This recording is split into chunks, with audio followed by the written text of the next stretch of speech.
phacoectomy. So punch it nicely and do a nice iridectomy. Confirm that iridectomy is complete from the anterior chamber, and then you can suture it as for phacotrabeculectomy. So putting two nice suture and then budding the knots is very, very important. Now I do it under air so that you don't leave any viscoelastic, which might lead to problems in the post-operative period. So putting two suture knots, and I will just pause forward. And then close the conjunctiva as we were doing for phacotrabeculectomies. So to conclude, I would say that proper preoperative planning, good intraoperative strategies and adequate postoperative management leads to success of the procedure. Regarding phaco versus SICS, it is surgeon's own preference.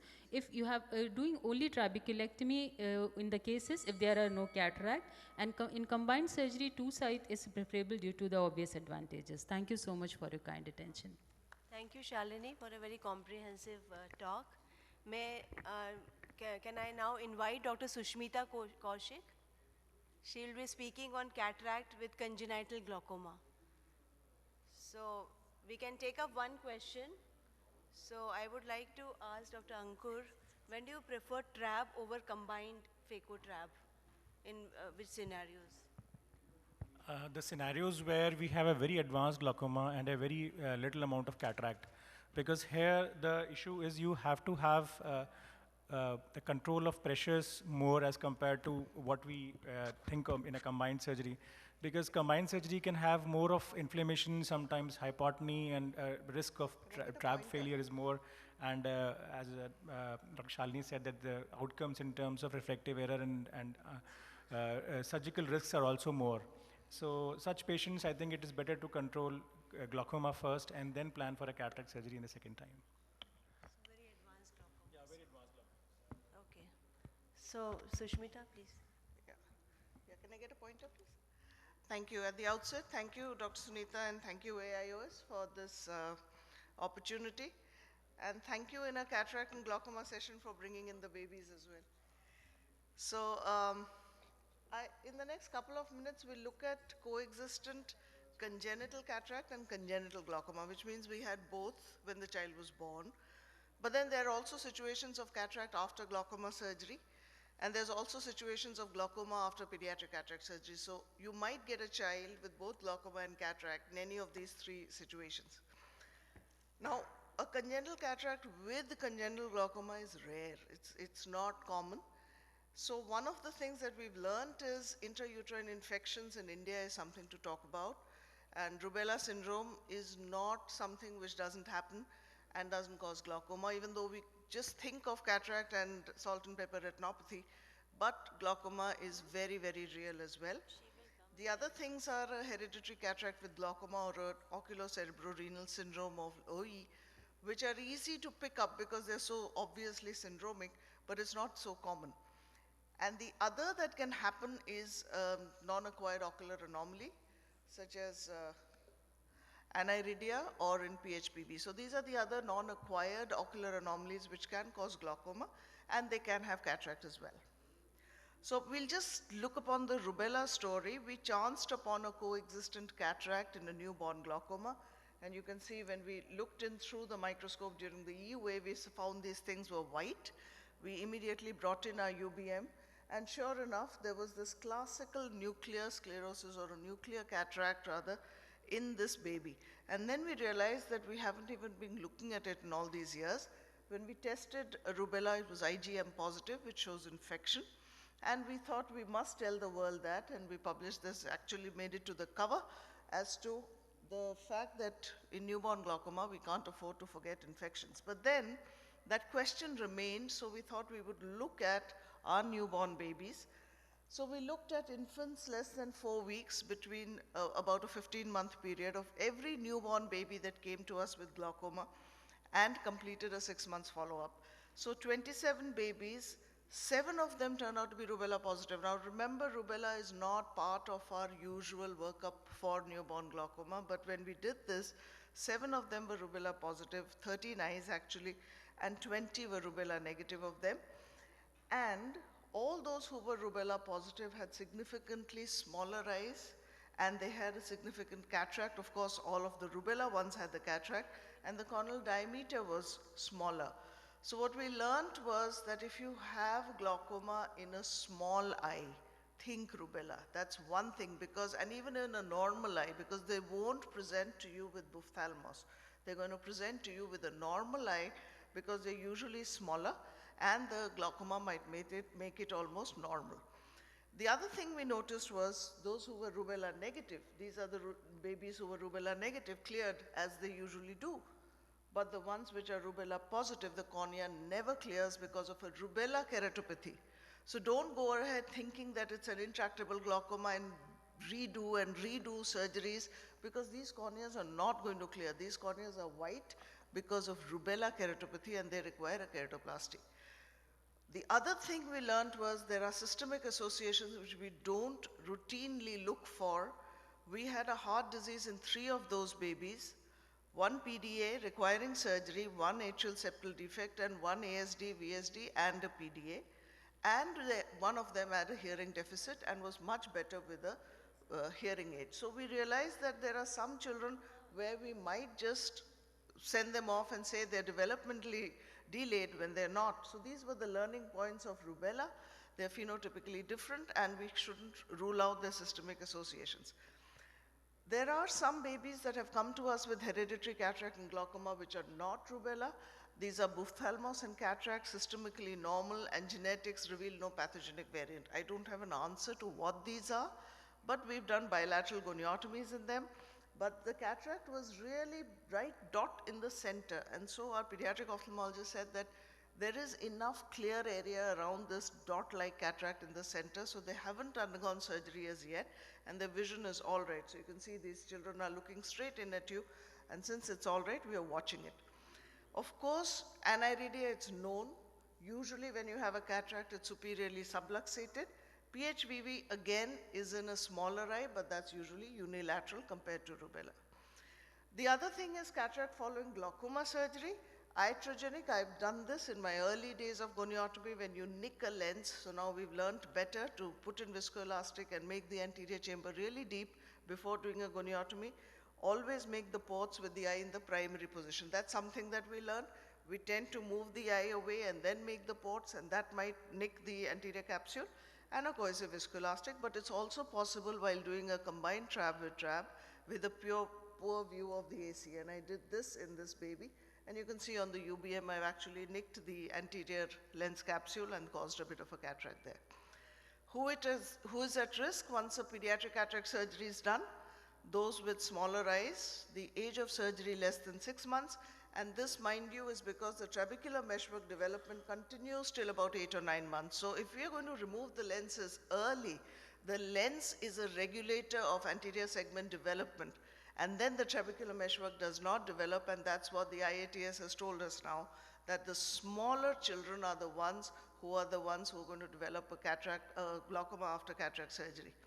Use of trypan blue has been found to be significant for development of cataract. Of course, re-interventions, that's easy, and placement of an IOL.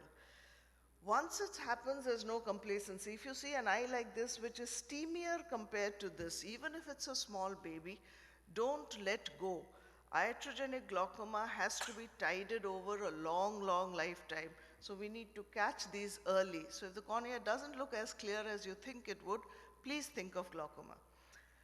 Medical management, plus minus, if you can get away with the iatrogenic ones. Surgery depends on the pressure and disc damage, whichever is, usually we start with angle, then a trabeculectomy, then a GDD, and then maybe a limited DLCP.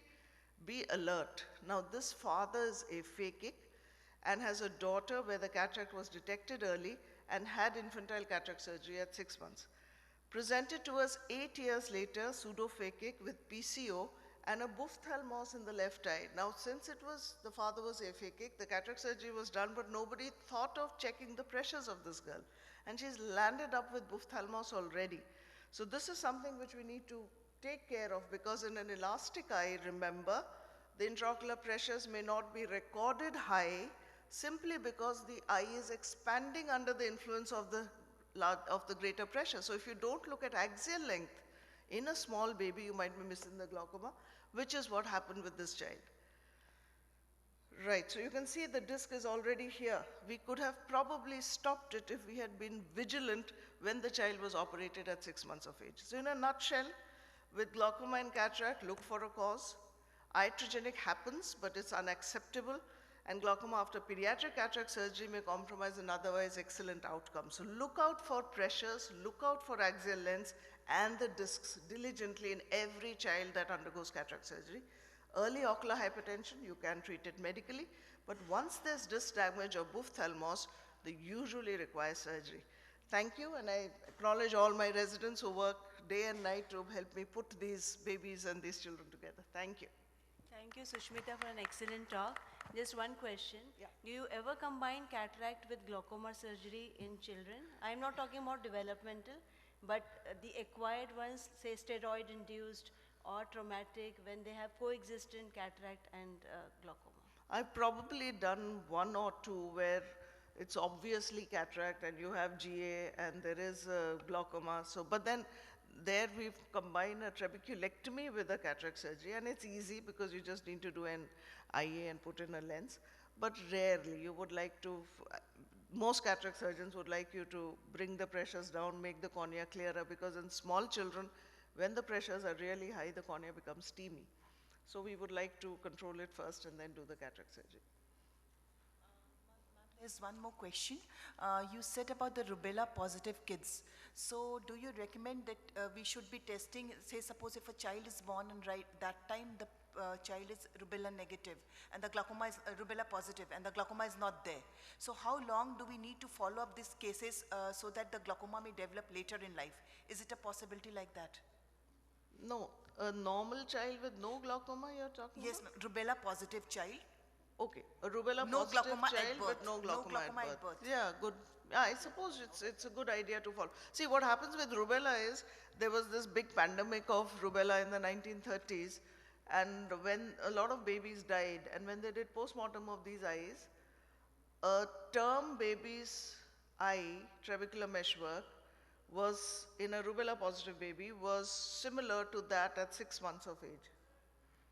So if there is no glaucoma when at birth, it is unlikely that any more glaucoma would be due to the rubella, because the arrest would have happened and it would usually. So it's newborn glaucoma that we don't think of rubella.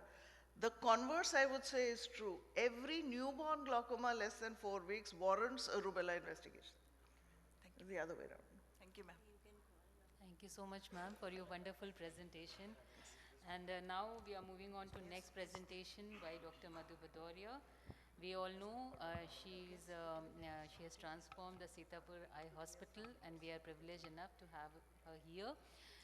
Intractable glaucomas, they require many times glaucoma valve surgeries, and in that case, if there is an associated cataract, let's see how to manage those particular situations. So good morning. Yeah, can I have my screen come up there? Yeah. So a very good morning to all of you, and thank you, Shalini, and thank you, AIOC. So we'll talk about the glaucoma valve and cataract surgery. Shalini wants me to tell you how and when. Next. Yeah. So we move from here. Surgery in cataract with glaucoma has multiple variables. The conjunctiva is available or not, glaucoma primary or secondary, etiology, IOP levels moderate or high, or age of the patient.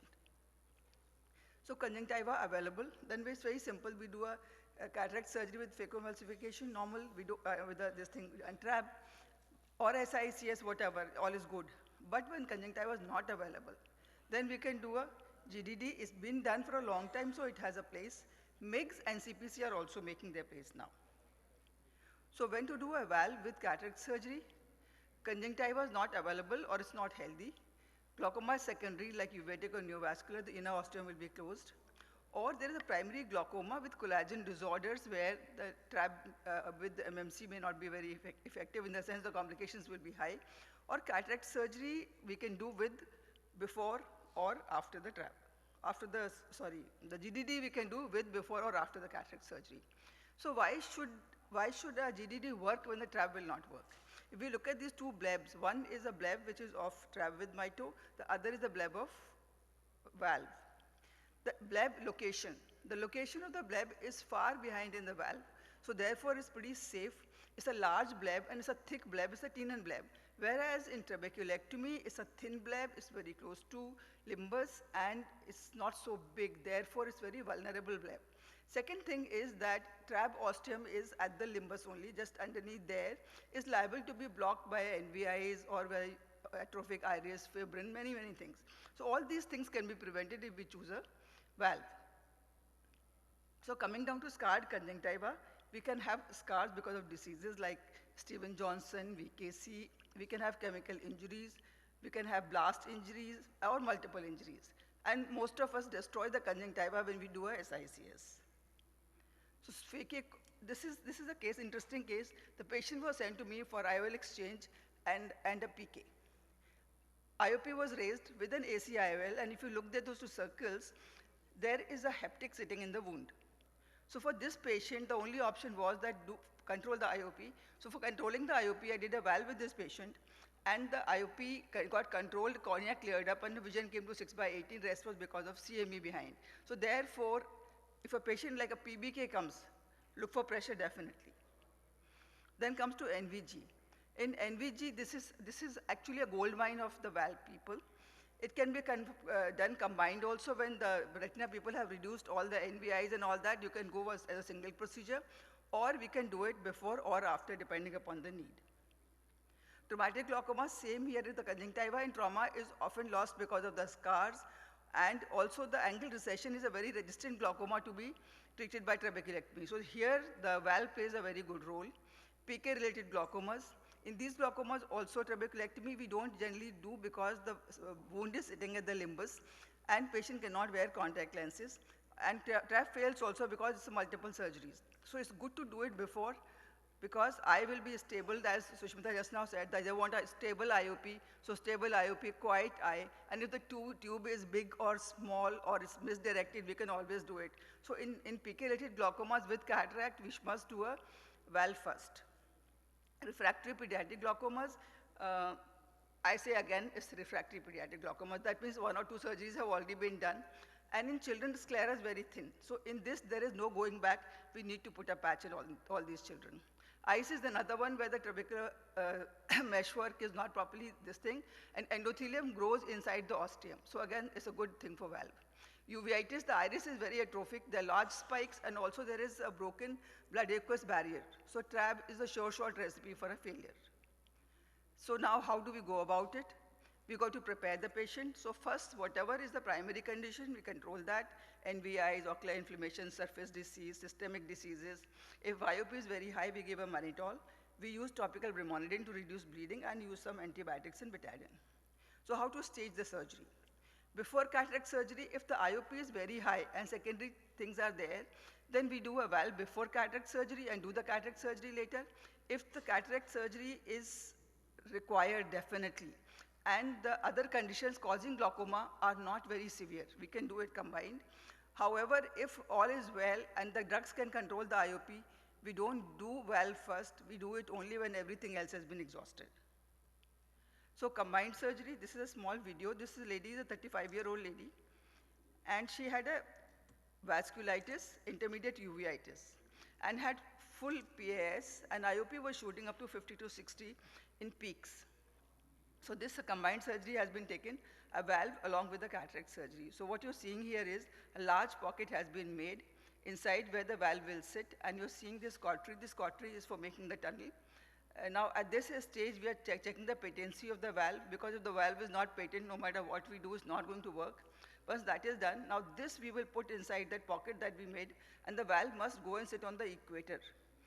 Unless until the valve is that behind, the valve moves forward, and sometimes even the plate comes forward and we need to remove the valve. So it is little difficult, but it goes in. After that, what we do is that whatever cautery we have done, we check again, and we'll make a tunnel over here. So what I do is, because then you don't need sutures if you make a tunnel. So this is about 6 to 7 millimeters behind the limbus, and the anterior is at the limbus. And then we use a simple cataract tunnel blade and go through this. It's really a simple procedure, but it saves a lot of large flap thing. And see in the end, if there is a difference in the layers, then it's good to use a sharp instrument on top of the thing so that it comes clearly out. And then we'll fix this valve. Now fixing the valve, one can fix directly also, or one can take a bite in the sclera. Taking a bite in the sclera gives it a more firm grip. And the suture we use is always a non-absorbable 9-0. It could be a nylon, it could be a proline. And when we fix it tightly, because if the valve is not fixed tightly and is loose, then there are micro movements, and those micro movements can give rise to a hypertensive phase more often than not. So therefore, the valve has to be fitted, and also if the valve is not properly fitted, then the tube moves forward, so does the valve, and the moment plate comes under the visible area of the palpebral fissure, the conjunctiva just gives way. So therefore, we have to fix this valve properly at both the eyes, and then we get this tube out. Look at the tube, it's not straight in, it's a slightly tilted tube. This is done basically to direct the aqueous flow in such a manner that the tube doesn't get blocked also, and the eddy currents are less. Now we pull the tube back, and we do a phaco now. So how do we go about that? A standard phaco procedure, 2.2 section, make this thing, CCC. See, the eye is dilating so well, but this entire angle is fully closed. This was a strange case. You know, I never thought I will need to do a phaco and that combined in this patient. And then the standard thing. Now I'll tell you a little bit about the cortical cleanup has to be meticulous, and also the lens has to be always hydrophobic. We do not use a hydrophilic lens in patients who have got uveitis. So once the lens settles down, now here we do not wash out the visco. We let the visco be there, and we add some more visco, and then we cut this tube of the desired size. Desired size is midway between the pupillary border and the limbus, and then with the inserting tube, then we make a 23 gauge entry into the section. Now we are much safer than we don't nick the lens because already there's no lens inside. So we insert this. We can use a McPherson forceps along with the limbs, or we can use an inserter also, which is available by these companies. But actually you don't really need that. So insert lesser the instruments, better it is. The tube is inserted inside. Once the tube is inside, then we fix this tube, because this tube migration is again related to the not fixing the tube. So we will fix the tube just below the valve. And it's only after fixing the tube that we will wash out all the viscoelastic from the wound and close the anterior chamber just like any other thing. So the biggest, is my time over? No. So the biggest bug is hypotony in shallow AC.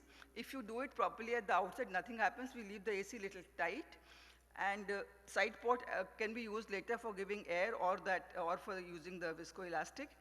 Then sclera might melt and tube might move forward. This is the scleral melt. This is a collagen vascular disease patient. So if the sclera is thin or meltable, then it's good to use a patch. Tube erosions are very much common, and we have to keep a watch. They're taking time bombs for endophthalmitis.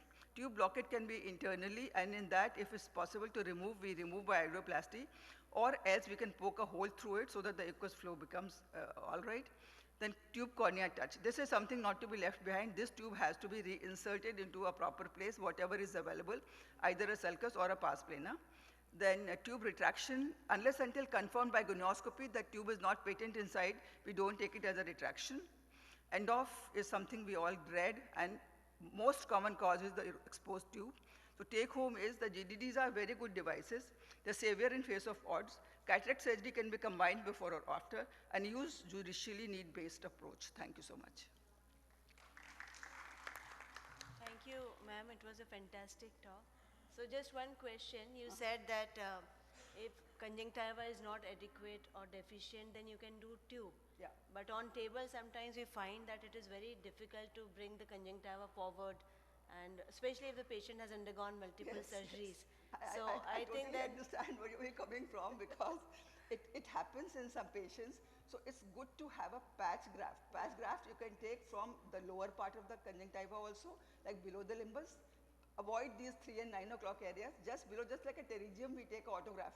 Something like that only we take, and we fix this 360 degree. We fix this tightly on the cornea also, because if we don't fix that, it retracts. But good thing is generally it's possible to retract all sides. But what you are saying is right.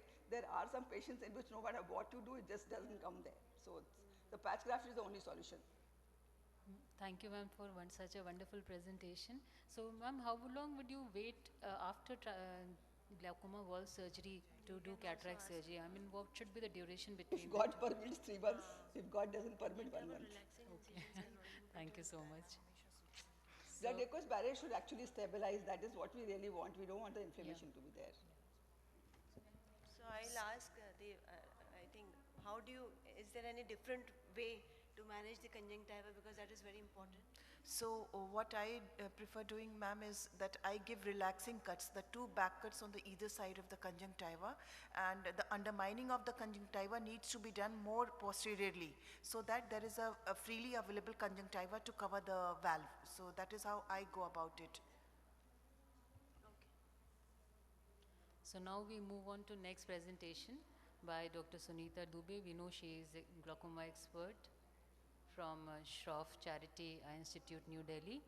And we know that microinvasive glaucoma surgeries are coming up, and she has been doing variety of microinvasive glaucoma surgeries.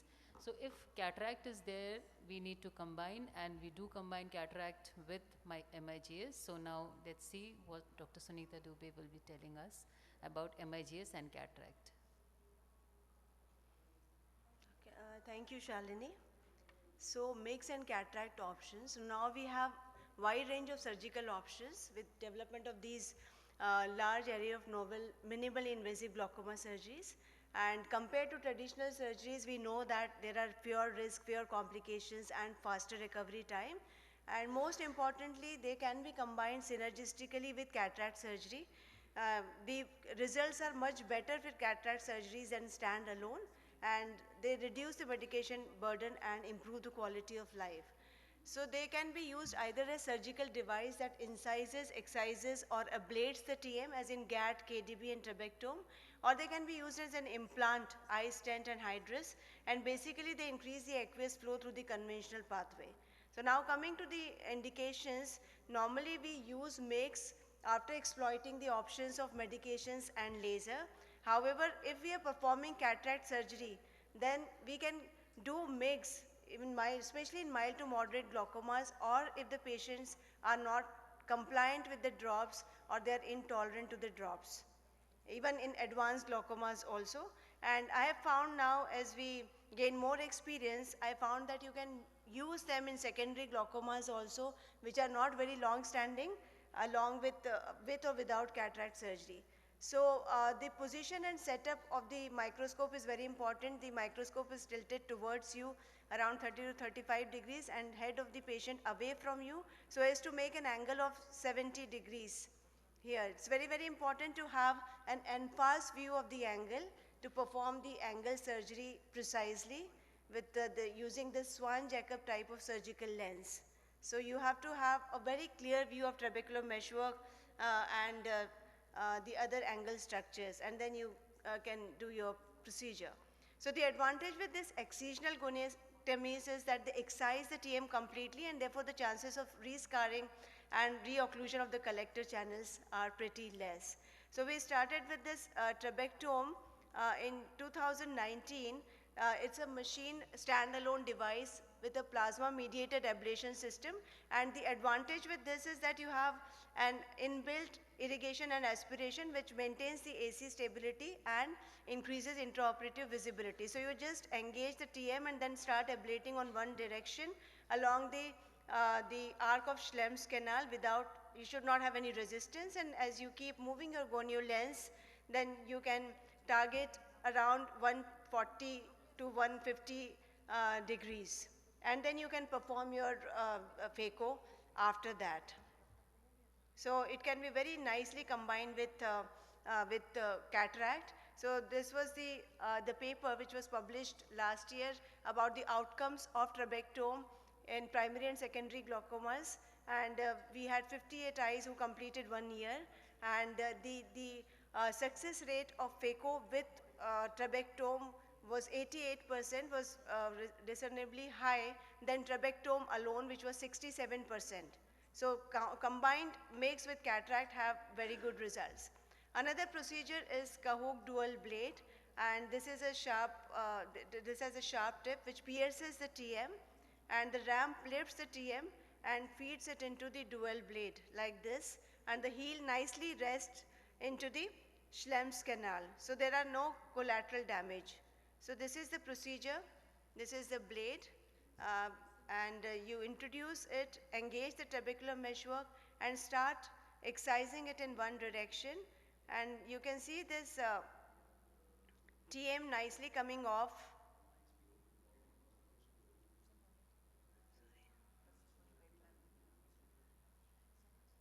So you can just keep rotating your gonio lens, and you can just get this strip removed later. You just turn it 180 degrees in the opposite direction and do it on the other side.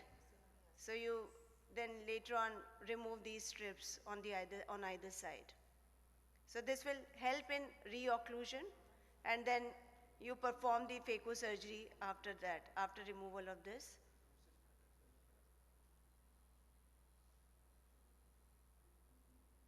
It's not, it has got stuck.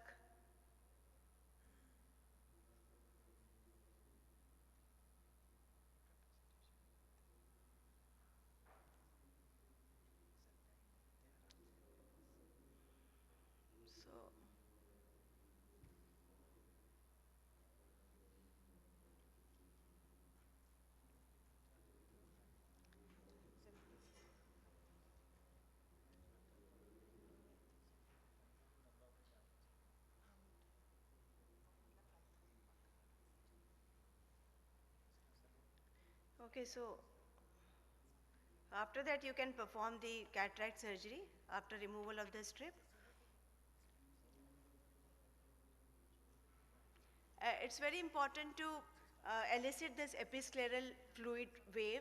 So after finishing your surgery, when you inject fluid through the side port, you see this blanching of vessels here, which is suggestive of patency of the distal collector channels. So here the vessels have blanched. So that means the distal collector channels are patent. And these distal collector channels are maximally located on the nasal side where we perform the procedure. So I'll just like to discuss 2-3 cases. This is 11-year-old child who had a history of blunt trauma, and he also had traumatic cataract along with very high pressure, and which was intractable, not controlled with medication. So I decided to take out, because it was a kind of total cataract, so I thought of doing phaco KDB in this child. So before taking out the cataract, the KDB procedure was performed, and you can see a nice cleft because the angle was open.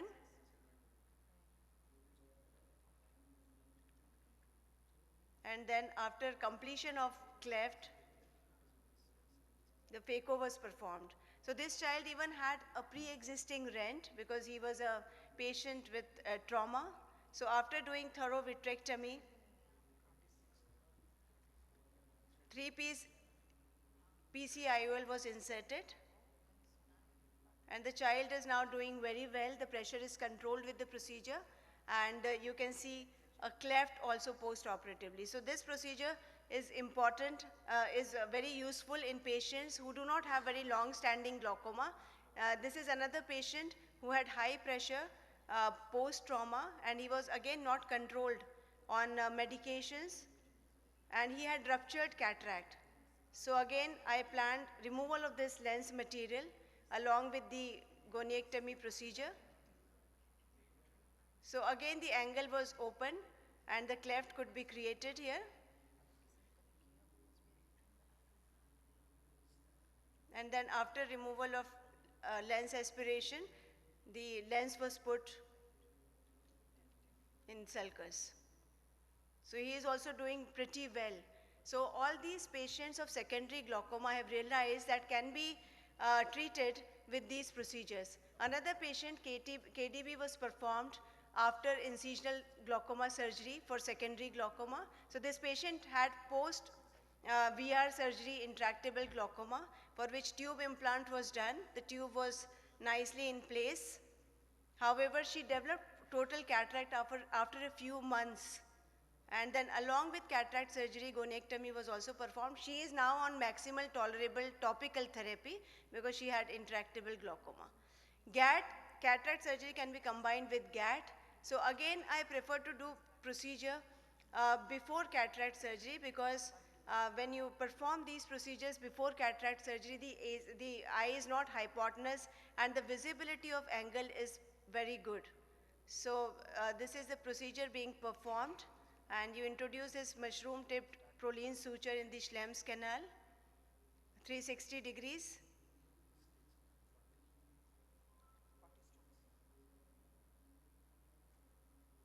And then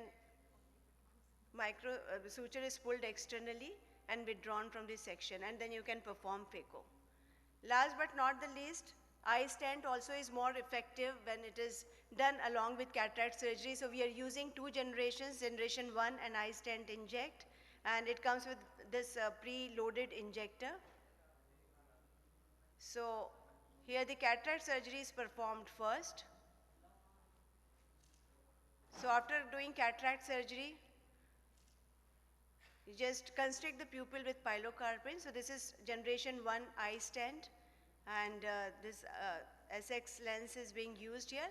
So here it's very important to have an en-pass view of the angle, because you have to insert the implant into the trabecular meshwork. So once you have done it, just check that it is nicely placed, and then you can close the section. So here another eye stent inject. This is the eye stent inject. Here you have two eye stents. So here you have to put the implant through the injector. So you just press the trabecular meshwork, dimple the trabecular meshwork, and just push the black trigger button to implant the stent. So first stent, and then move 2 to 3 clock hours away, and then insert another one. So to summarize, MIGs are not so potent as the trab and tube implant surgery. However, they are safer options for the patients, eliminating the need for resorting to more invasive glaucoma surgeries, which you can reserve for the future, because they don't have any impact on the success of future filtering surgery. And very importantly, when you are performing cataract surgery, you can perform MIGs with good efficacy. It will reduce the number of medications, improve the quality of life. So with judicious selection of cases and MIGs, glaucoma surgeries now can be individualized according to the age of the patient, stage of the disease, and nature of glaucoma. Thank you very much for your kind attention. Thank you so much, Dr. Suneeta Dubey, for such a wonderful talk on MIGS. So she very nicely showed us that how can we visualize the angle of anterior chamber. So in most of the cases you were using gonioscope handheld. Yeah. So we also have availability of non-hand, we can directly hold the gonioscope. So what is the difference between the two? And which one should that's prefer? hands-free gonioscopes, Yeah. because it may be sometimes difficult to use all your 4 limbs, like both the hands and, with the Yeah. phaco Yeah. probe and microscope foot pedal on. For the beginners, I would say if your one hand is free, then you can have better manipulations. Yeah. But I think with practice, it doesn't make that much of a difference. And because I started with the handle one Swan Jacob type. Yeah. And I'm very used to that, and you can keep rotating the lens, although it is not very wide field lens, as now we have disposable lenses which are wide field. Yeah. They cover almost the entire cornea, and the magnification is pretty good of Catena lens and SX lens. But the Swan Jacob, which is of Vogue, doesn't have that much of you don't get so much magnified view unless you increase the magnification of the microscope. So that can be uncomfortable, especially for the beginner to operate under such high magnification. So, but over a period of time, I think one gets used to it. But yes, hands-free gonioscopes are also available. I think you can ask Swati also what she uses. Dr. Swati, what do you use? I also use with the handle, because you need a very cohesive viscoelastic for the SX prism, that the Eiffel Tower one, to stay on the cornea. If you use normal HPMC or Oragel or a lesser cohesive viscoelastic, it just slides away. So you want the angle to be under your control. So I use with the handle. So any Jacob. other experience, Dr. Ocular lens is also a good lens that has got the flanges like a contact lens. So It kind of covers your side ports and does not allow egress. And hands-free in a way is good because you can use the other hand to press the limbus, so it opens up the angle more. So it gives a little better view, although I've learned most of it from Swati only. Yeah, I agree. Hands-free gonioscope are also a good option, especially for the beginners. Dr. Shweta, would you like to comment? Yeah, as Swati very correctly said, the minute you start practicing your hand, it doesn't actually matters that your hand is engaged in seeing that particular angle, because always the angle should be under your control. So what you can do, as ma'am suggested, use your left hand for fixing the lens over the cornea and magnify. What I do in my surgeries, I change the magnification with the microscope tilting, and that's how you can get a clearer view of the angle, and that's how we can go ahead. Ma'am, I've got one question for you. Can we suggest the case of phacoIOL along with bang under topical anesthesia? Have you, what is your experience? PhacoIOL, bang with topical anesthesia. Your experience in that? Like, how is the cooperation level? Because in this particular thing, we are tilting the head of the patient. We are doing so many manipulations. So what is your experience in that? I think the patient selection, especially for the beginners, is very, very important. You should be, I think you should be able to assess the systemic status of the patient also. The patient should be able to follow the commands. And maybe I think it is better to give or instruct the patient pre-operatively only what you are going to do, whether you are going to tilt the head and how much, and the patient should not have any neck stiffness or any systemic condition which can restrict or which can be a constraint to your procedure.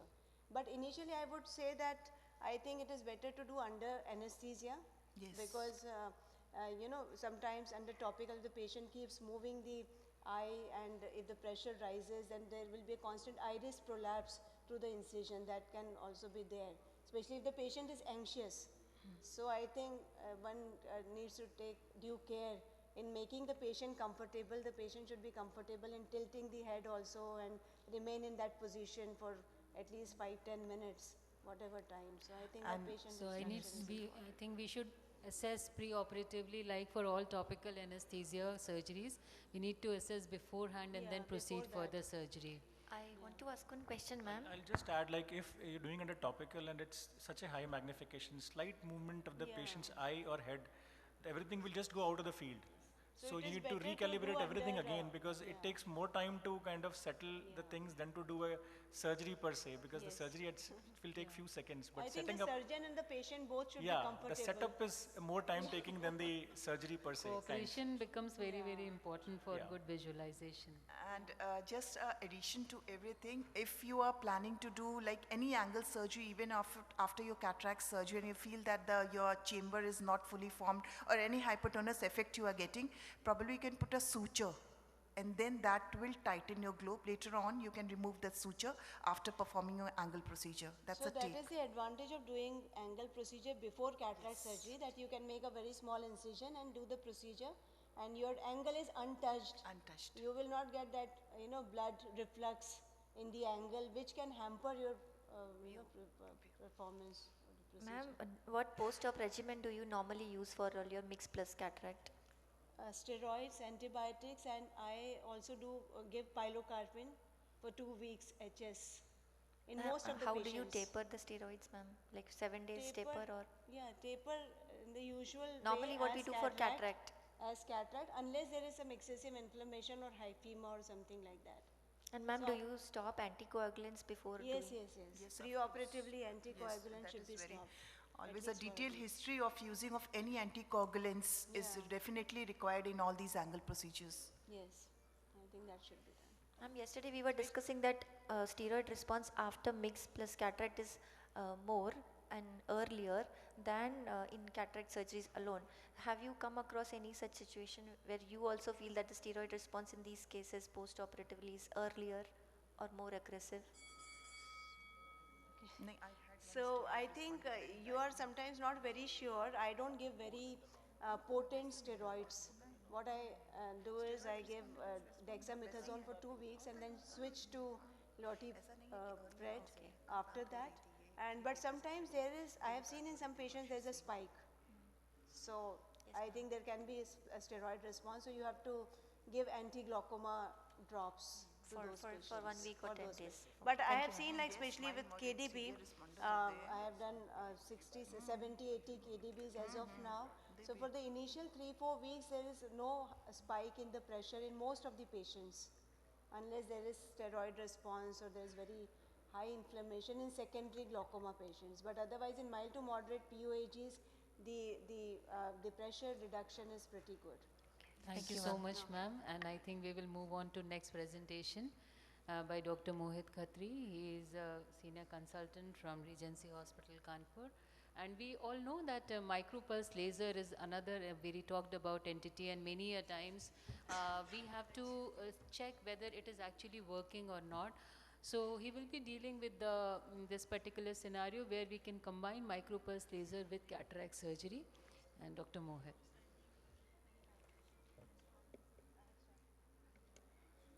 Good morning, everyone. My heartfelt thanks to AIOC and Professor Shalini Mohan ma'am for incorporating me in this symposium on combined cataract and glaucoma management. I think I have been very intelligently planted in this session because I see stalwarts and pioneers of glaucoma surgery here, and myself not a pure hardened hardcore glaucoma surgeon. So my inputs would be from the other side of the podium. I'm amongst you who has been called upon here to give my inputs so as what different can be done just from pure glaucoma surgery. I express my greetings and regards to on and off stage people who gave uncountable contributions towards glaucoma management in ophthalmology. So, as has been said, cataract and glaucoma often present together and pose a two-forked challenge in front of an ophthalmologist. The standard options are obviously trabeculectomy, followed by phacoemulsification or a phacotrab. Now, there have been problems with trabe, and all of us know them very properly. It can be chamber-related issues, leaks, infections, effusions, hemorrhages, hypotonic maculopathy, and overhanging blebs, or maybe, yes, giving a failure rate of in toto 10 to 32%. Then, where is phacotrab? Trab is definitely the gold standard procedure, but then the bleb morphology in survival is said to be better with trab than phacotrab. And it is said that phacotrab and trabeculectomy treatments exhibit similar IOP reduction, successful rates, and complication when it comes to treating angle closure disease. But yes, combining both of them just jeopardizes the surgical outcome of phaco. Now comes my domain. Look at these tricky situations. Bad corneas, significant cataract, very shallow chambers, very high IOPs, just not coming down. Pseudo exfoliation and you want to do phaco, reluctant to do SICS. Then these situations in their extensive synechia, adhesions, chaffings, iris not behaving well,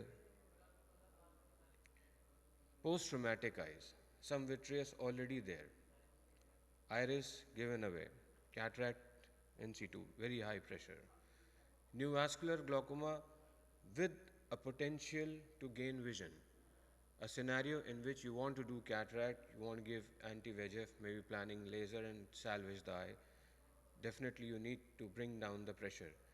And in these situations,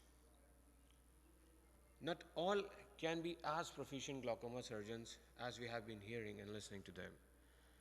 So doing trab in these scenarios is a very, very challenging affair.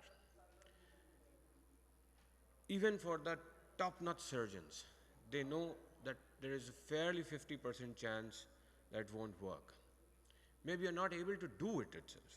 If the pressure is just not coming down, if the AC is very, very shallow, you're scared to even take it up.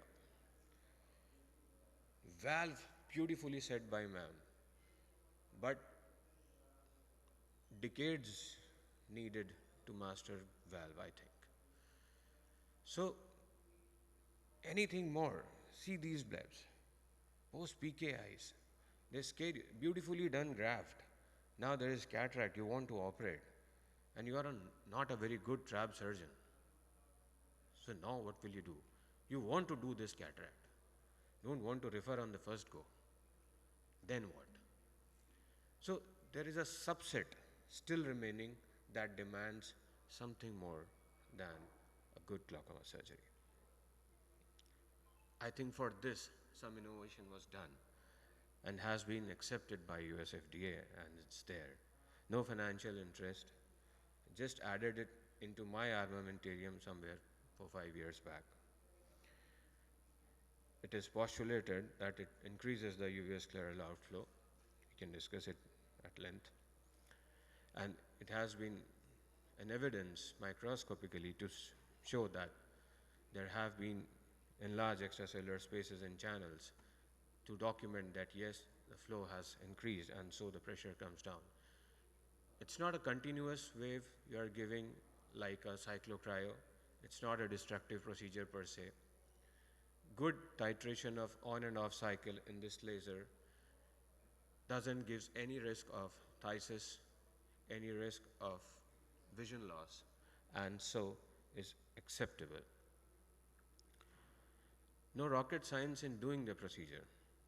We just did a small modification that while we'll do the treatment, we leave 3 clock hours window still available for a filtering surgery to be done, because usually we found that we needed it later. We had experience of doing it in silicone oil filled eyes, post-PK eyes, neovascular glaucomas, failed trabs. Nothing much. We measure 2 millimeters from limbus. It is done under peribulbar. And then 80 seconds is the time treatment needed for one hemisphere. And 80 for inferior, 80 for superior. So the procedure takes just 2 minutes plus and it's done. Our protocol is definitely we record the baseline IOP, give the maximum treatment, do micropulse once decided, and then phaco is done after 2 weeks of doing micropulse laser, and then we follow up as per the needs. For post-traumatic glaucoma, we saw that the first week is bliss.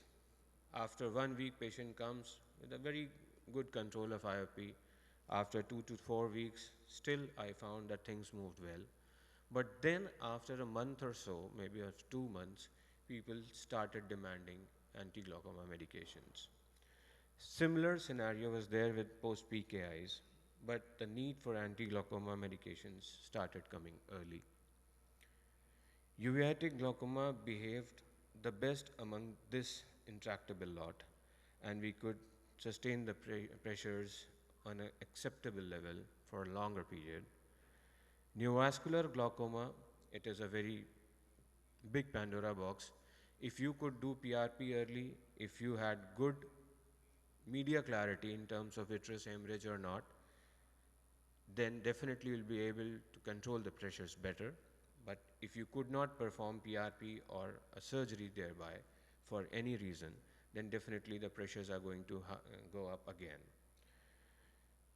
So not taking much of your time, a small bit of input here, that with micropulse laser, a comprehensive ophthalmologist, a newcomer, a person on the initial steps of the learning ladder can tide over cases with cataract and glaucoma both. Complications of trabeculectomy can be averted. Imagine a patient who lost eye after trabe and doesn't want trabe once again. So you have something for that patient.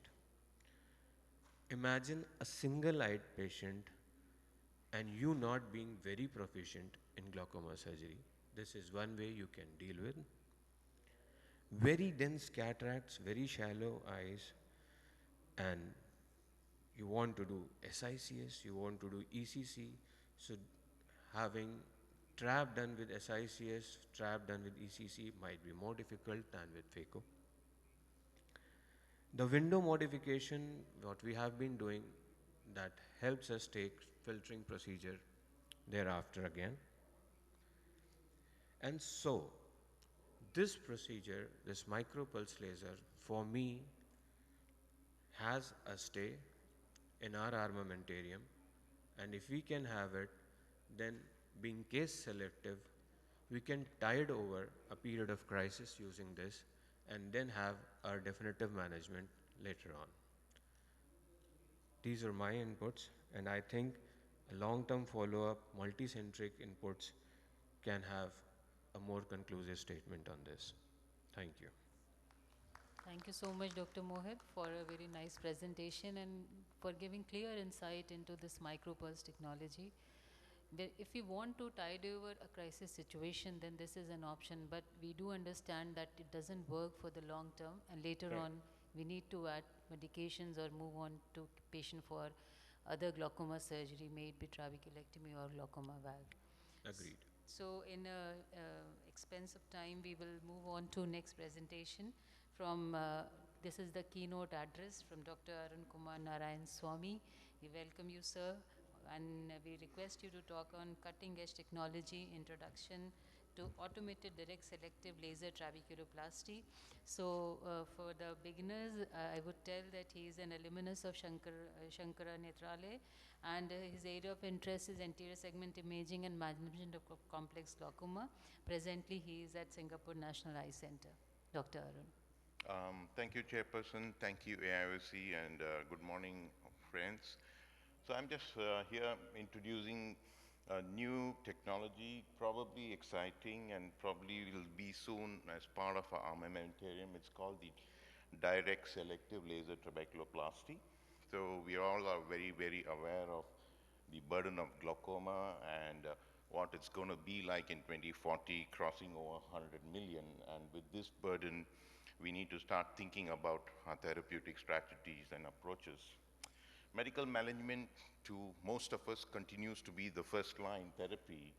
However, we do have issues that we've been just watching for years and years, ocular and systemic side effects, poor patient adherence, and we already know it's a risk of, has a potential risk for later surgical failure, cost issues, and then a poor quality of life.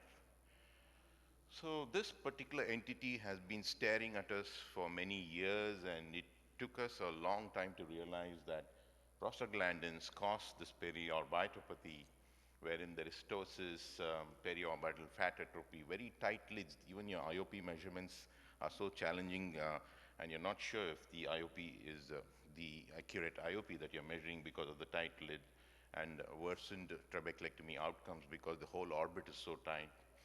So what was magical 2 decades ago does not look like it's true. So that's when you start thinking about alternatives. So one such alternative is this selective trabeculoplasty. So all of you know that the technology works by stimulating the outflow after treating the trabecular meshwork. The IOP lowering of this technology is comparable to prostaglandin analogs. It's shown to have good efficacy, and however, you may have to repeat it. The data from Gazard and group from Moorfields is a landmark trial, the LIGHT trial, which has shown that the selective laser trabeculoplasty as an option, as a first-line option in treatment-naive subjects for ocular hypertension and POAG is a viable option. Based on their 6-year data, they've reported that SLT has lower disease progression.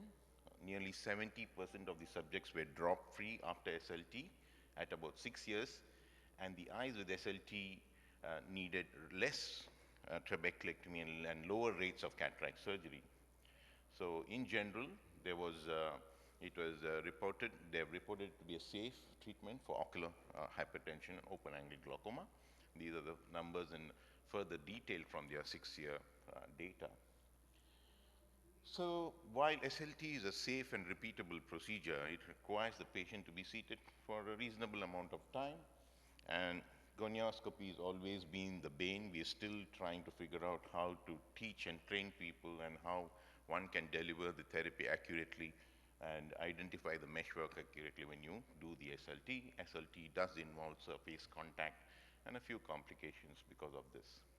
This is where the restless innovator, Professor Michael Belkin, out-of-the-box idea, as always, most of us would have met him at our previous Glaucoma Society meetings, came up with this instrumentation wherein you could do the laser therapy without the gonioscopy lens. The laser could be delivered to the trabecular meshwork based on this Q-switch frequency double YAG laser, which directs a 400 micron beam into the limbus region without contacting the patient's eye.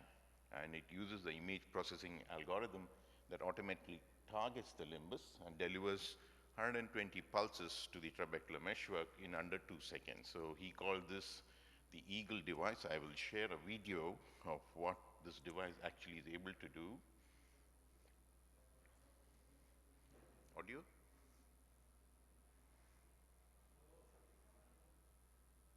Beam on the limbus, and as the laser energy penetrates the ocular tissue, it scatters, forming a cloud of energy reaching the trabecular meshwork.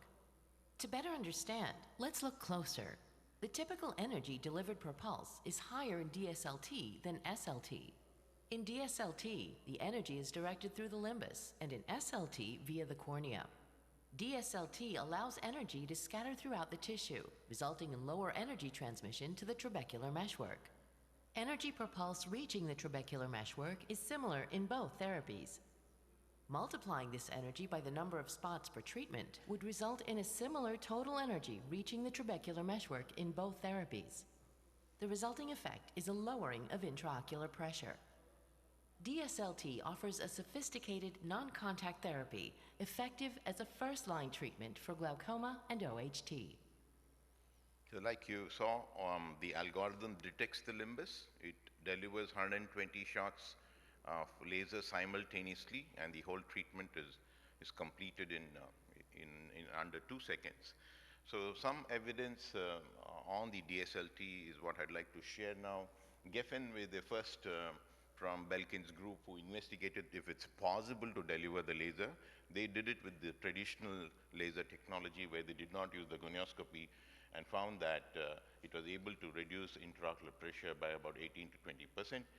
And then further evaluation of the technology in terms of the light propagation analysis studies revealed that the reduced distance that the laser beam needs to travel helps minimizes the energy loss due to scattering and absorption. And the first prospective trial had a substantially low number of patients with about 15 eyes, wherein they treated the subjects with the DSLT, and the intraocular pressure reduction was noted to be about 20%. Currently, the GLORIOUS study is a multi-center randomized trial that has achieved completion and reported, and I think it's led by the Moorfield Center, and they have reported equivalent safety. They basically evaluated the traditional selective laser trabeculoplasty versus the DSLT and have reported equivalent safety and efficacy. The NICE guidance has already mandated that SLT as such that should be offered as a primary treatment choice for all patients with ocular hypertension and open-angle glaucoma. So it is currently CE approved. I think we should hear about FDA approval soon. In Singapore, we are embarking on this particular device. It's called the Eagle device. So we are embarking on its use in angle closure. All of these eyes are post-iridotomized eyes, wherein we will be using DSLT to control intraocular pressure if they are in the PAC stage or PACG stage on one medication. So we are going to embark on it soon, and hopefully by next year I should be able to share some data. So overall, this propelling burden needs newer approach, newer therapies, and some therapy that can be delivered with minimal expertise. So we have to agree that the magic drop continues to elude us, and we need a therapy that can be administered by general ophthalmologists or even well-trained optometrists. And that's how we can lower the morbidity, and the cost benefits can be achieved when we need to treat such a large pool of patients with disease. Thank you very much.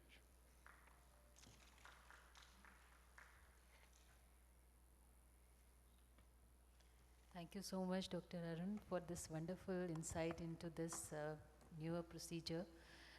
So what advantage you got over the routine SLT? What advantages? Oh, in general, it's easy to administer. So you don't need a gonio lens to deliver the laser. Because if you notice, sometimes the superior angle, delivering the spots. You're not so confident or happy. When there's an iris convexity, you are not very sure if the effect of therapy is good enough. So people are struggling with using the gurney and delivering these lasers in a manner that they feel that they've done a good job. So one thing is that is eliminated. And the second point would also be that, yes, even if the angle is narrow but no iridotrabecular contact, you can still use the laser from externally. Whereas if you're trying to deliver it gonioscopically, you find it struggling to identify, you may struggle to identify and focus the entire 400 microns on the trabecular meshwork. So it overcomes these challenges. And in the angle closure part, of course, we're going to evaluate it.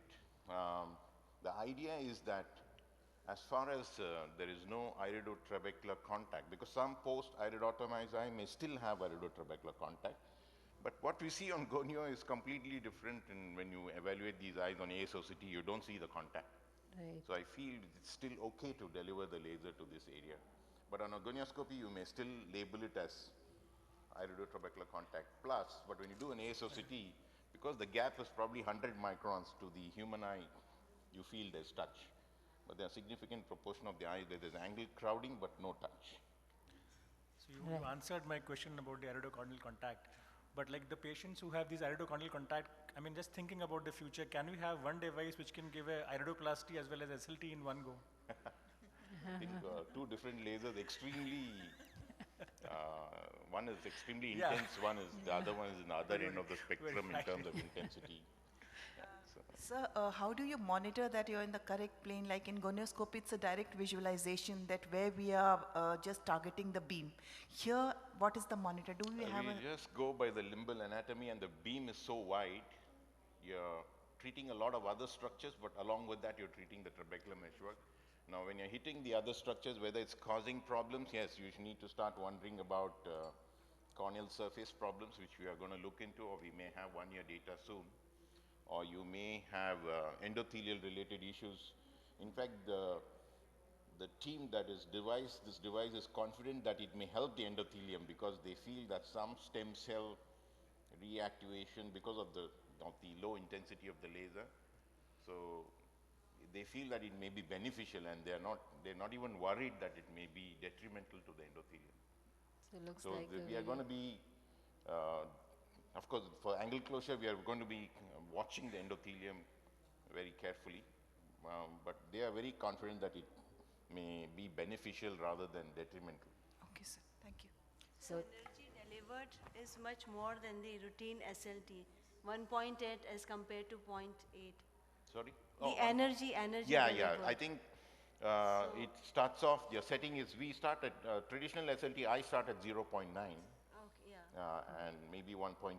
So this one, I think there's recommended, I think the Glorious study probably used 1.4. We are using somewhere in the range of 1.4 to 1.8. So that doesn't make a difference to the Yeah, trabeculum. that's what the video showed, that because the final delivery of energy, which they've calculated using the light propagation data, they say it's the same. So that's why they came up with this range. So post laser, do you just give NSAIDs, and for how many days? Yeah, thinking the same. I mean, we do the traditional thing 5 days or a week. Just like YAG PI? Yeah. So thank you so much. And Thank you very much. We have finished well on time. I would request everyone, all the speakers, panelists and chairperson to join for a group photograph. Thank you so much.